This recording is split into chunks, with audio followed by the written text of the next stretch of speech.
going to start with anal abscesses and fistula and anal because both the things they are related to each other. Basically, fistula and anal develops after the formation of anal abscesses. So that is why I am talking both the things simultaneously. So perianal abscesses basically they are anal abscesses and fistula, both the phases of the same disease. Basically, acute phase is abscess and the chronic phase is fistula and anal. Etiologically, if you see the majority of abscesses, they originate from the cryptocalcular gland. This gland is basically situated in the crypts of Morgagni. This is submucosal gland as well as this extends into the intersphincteric area. That is very important. If you understand that this gland is not submucosal, it is also extending into the intersphincteric area. That is why when there is a constipation or any kind of forceful evacuation of the feces, the fecal matter or the bacterial contamination that gets into that opening and that the gland gets infected. And that is why when the gland gets infected, if the resistance of the patient is not good, then they convert into the formation of an abscess. Right? So this is the anatomical picture which shows the crypts of Morgagni.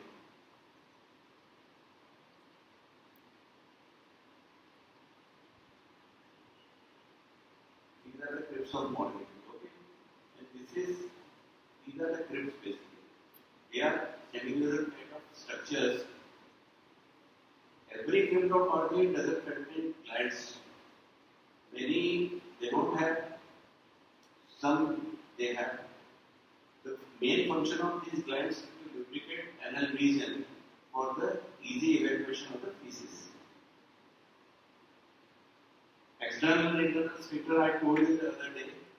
The internal sphincters are formed by the circular muscles, and the external sphincter is formed by the longitudinal fibers. And these glands they are also situated in between both the sphincters. So this is how the picture goes. This is the cryptocalcular area, and this is the gland which is situated in the intersphincteric area that is getting infected, and that can burst into different places.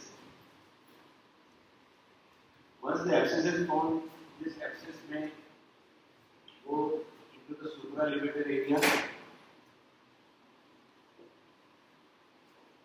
goes into the hysterectomy space, can burst out into the periphery, into the skin, either from the higher side to away from the anal orifice, or it may be close to anal orifice.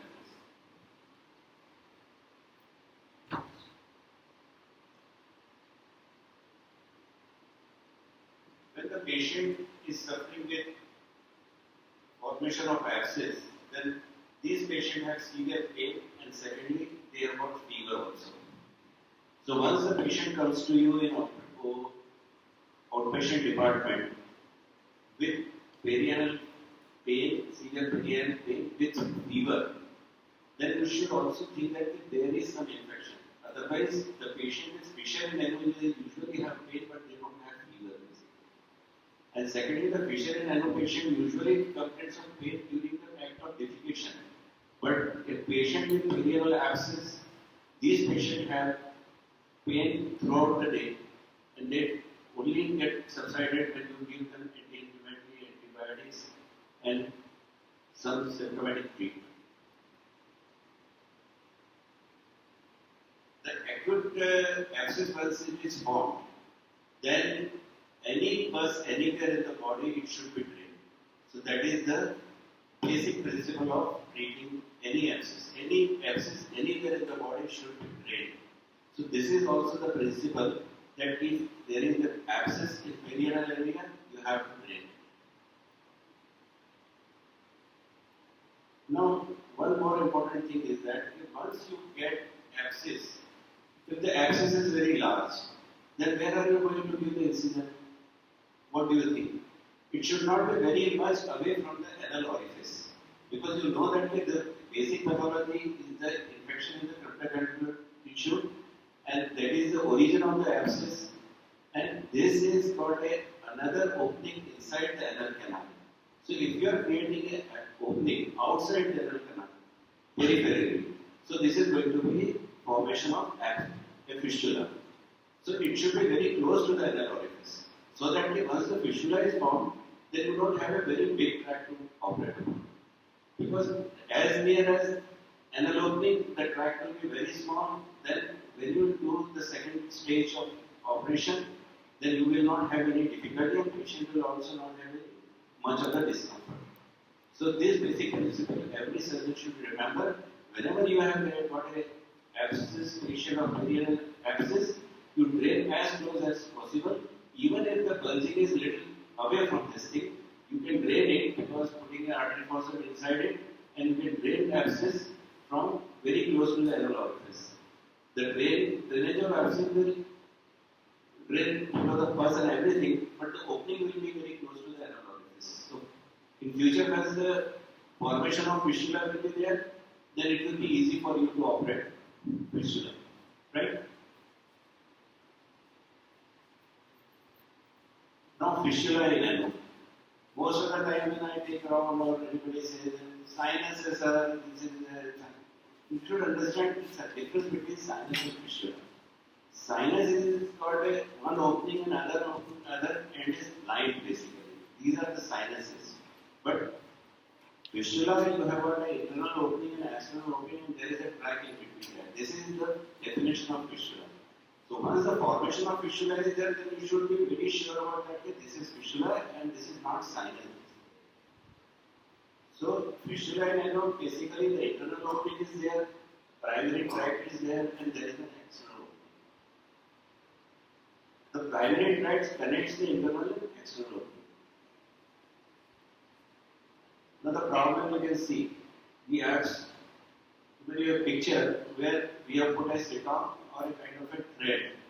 So you can see the thread is going from the inside to outside, and then this is clearly showing you fistula, right? Now the classification of fistula.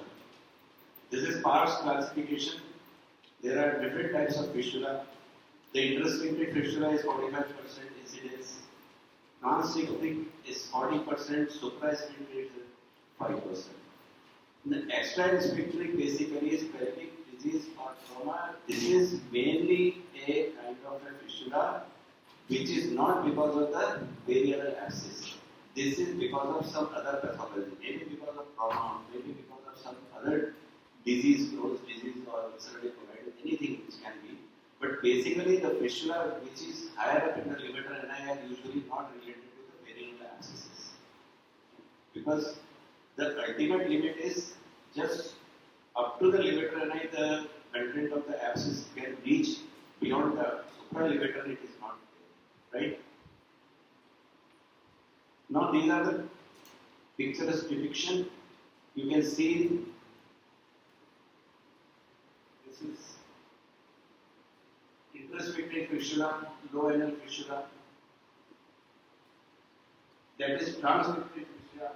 Both the sphincters are being traversed by the fissurous tract. So this is transsphincteric fistula. This is intrasphincteric. Intrasphincteric is between the external and internal sphincter. That is the intrasphincteric fistula.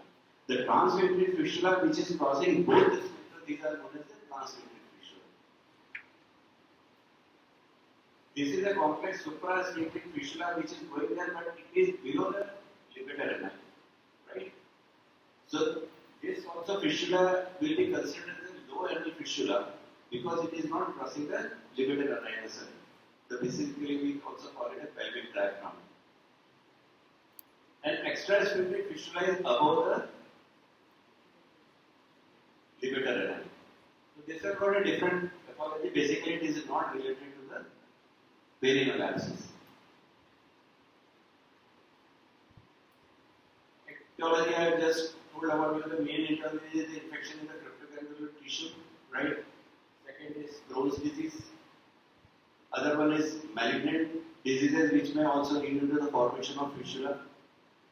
Radiation is another thing. And third thing is the obstetrics. Now you will ask how obstetrics. Basically during the childbirth, many times a very difficult labor or the patient is putting, the baby is being taken out by any kind of forceps or very strenuous pressure was given to deliver the baby. Many times there is a kind of a trauma into the rectum. And that may lead into the formation of abscess and that can lead into the fistula.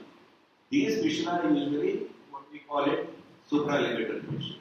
They are not basically in the anal canal because that trauma is not there in the anal canal, it is in the rectum basically.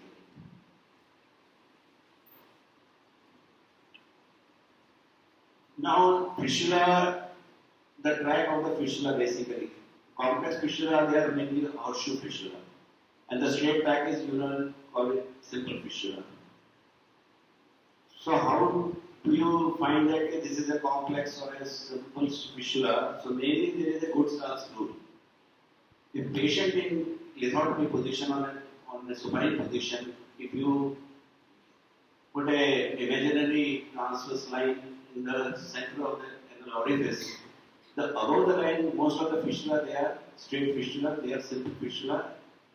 But the below the dentate line, majority of the fistula they are curved horseshoe fistula. So during your outpatient department, if you see a fistula, if you find that this is above the dentate line, you are pretty sure that this could be a straight fistula. Below the dentate line, you should also think that this can be a curved kind of fistula or a horseshoe fistula, right? So this is not the rule basically is said, but it is not 100%. Many times you can find fistulas opening at 2 o'clock position, but they are also horseshoe fistula. So majority of the fistula are like that, but you have exceptions in the rule also, right? Now, to treat fistula, the basic aim is to eradicate the disease. And definitely, if you are going to operate, then the continence should be maintained because the preservation of continence is very important. You should not operate patient in a way that the patient gets incontinence. You have done the fistula taking of fistulotomy, whatever procedure you have done, but the patient becomes incontinent, then there is no use. So you should eradicate the disease as well as you should maintain the continence of the patient. So that is very important. So both the things should keep this thing in your mind. Now, before going for any surgical procedure, you should investigate the patient, mainly the routine investigations, CBC, sugar, urine routine kind of general preoperative profile what you do routinely in your wards. That basic investigation should be done. Initially, when we used to do our well-graded examination, usually at that time fistulogram was very commonly done for any fistulas. But later on, this has become obsolete because it gives a lot of wrong information. When you put a dye, then it reaches sometimes into the anal canal, but from anal canal it will reach into the rectum also. So it was giving a false impression that this is a high fistula or a low fistula. So now it has become absolutely, most of the surgeons they don't go for fistulogram because it's a useless investigation. You don't get information, rather you are confused because seeing the picture of fistulogram, then many times it is very high, the dye is going very high, you don't know, get the internal opening also. So you are confused whether this is the rectum, maybe it is high fistula. So this is not a good. Right now, the most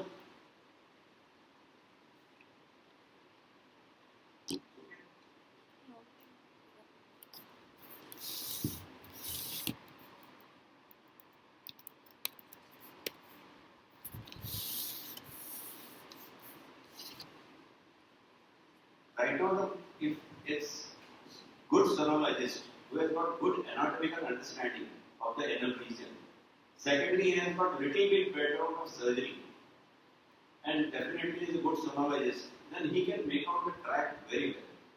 Even I have found so many sonologists who can do a better ultrasonic representation of the fistulous tract than what you get in MRI.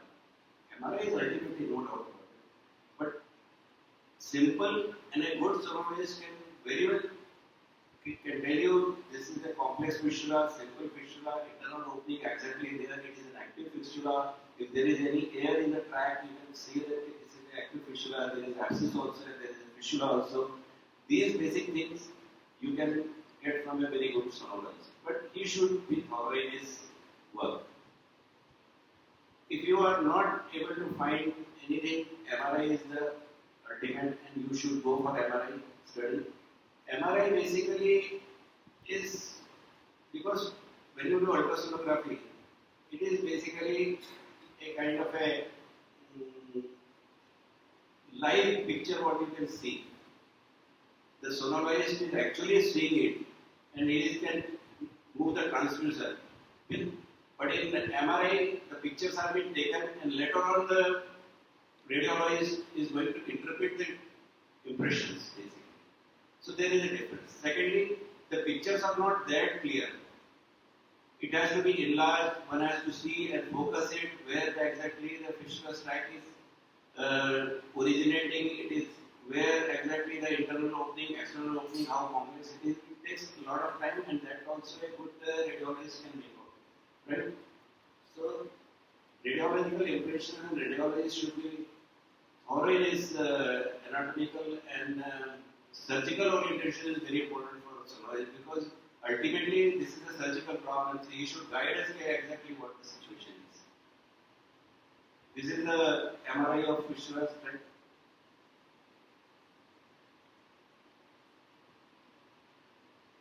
Now the surgical management. Surgical management basically there are different surgical management, different surgeons they practice different surgeries. So most commonly fistulotomy is one of the most common surgeries which is performed. Previously fistulectomy was very common, but fistulectomy has got a lot of dissection you have to do. The tissue around the fistula is cut in a very harsh manner. The wound becomes very deep. It takes a lot of time to be healed, and secondly, the patient has got pain post-operatively. Fistulotomy, basically, you are just opening the tract. Otomy means just open out. Opening the tract, and you are suturing the base of the tract with the periphery, with the skin. So you make a kind of a mass utilization of the fistula. You just open it. And this is how the patient, why the patient doesn't have pain? Because the tract you have not excised, you have just opened it. So the nerve fibers which are posterior to the tract, they are not exposed. And once these fibers are not exposed, the patient usually doesn't have pain post-operatively. It is much comfortable. Right? So this is the difference between fistulotomy and fistulectomy. There is another management for fistula is that the fistula plug is there, you just curate the fistula tract and put some fiber glue into that, but the recurrence rate is very high. Lift procedure done here also, this is a kind of a ligation of intersphincteric fistula tract. This is the full form of lift. So there you just ligate the intersphincteric area, you just palpate while doing surgery. You can see the internal opening and just beneath the internal opening there is a tract. And you just take out the tract by hooking with any forceps or mixture and just hook it and then cut it and ligate it. And the rest of the tract you excise or pour it out. Right? So this is one procedure. For simple fistula it's a good procedure, but for complex fistula it doesn't work. Sit-on or loose sit-on cutting fibers, when you find that this is suprasphincteric and if you cut it, then the patient will have incontinence, so you just sit-on. Basically this sit-on concept was derived from Ayurvedic medical surgery, social surgery, where they used to put horse hair into the tract, which was known as Shar Sutra, and they put multiple horse hair into the fistula tract and they tie it one by one, and finally that becomes alright because of the formation of fibrosis into the tract. So this concept has been taken from that particular. Now the fissulotomy, the fistula tract is identified, external and internal sphincteric involvement is assessed, and then tract and muscle are divided, and the secondary tract is laid open. Myosarcoma of wound that I just told you about. This is a picturesque representation of that. So the fissulectomy, you have to take out the whole of the tract along with the surrounding tissue, and you take out the whole tract, internal and external opening, and this is the fissulectomy. Now the fistula's plug, you just curate it out. There is a kind of a plug which is fibrous fluid plug, and this plug is being inserted into the fistula's opening, and you tie this plug. This concept is that while the healing goes on, this becomes fibrous and the tract becomes obliterated by the fibrosis. But the recurrence rate is quite high. Lift procedure, as I told you that the internal sphincter is being identified, you just lift it and then transect it. Then you just tie this internal opening with the YT20 or 30 suture, and the rest of the tract being excised or curated and can be laid open also. This is how the lift procedure is being done. Cutting set-on, the laying open of external draining set-on is placed into the tract. And this tract, basically there are three sutures which you usually put. Usually a braided silk is a better thing because this gives lot of peripheral irritation, because this is non-absorbable suture. So basic concept is that it should create a lot of fibrosis. What is that? If you tie one sit-on, at the time of operation, rest two of the sit-ons are left behind loosely. After 15 or 20 days, the second sit-on is being tied. And after another 15 to 20 days, you tie the third sit-on. The third and first sit-on, they should be ligated a little apart. And after 3 weeks or 4 weeks, you cut in between the sphincter. Now this sphincter is not going to be retracted. Because of the fibrosis, these sphincters, the both ends of the sphincter will be staying together. So this is the concept. When the fibrosis is there, the sphincters are not retracted. Once the sphincters are not retracted, then there is no question of incontinence. Understand the basic philosophy or concept of sit-on is like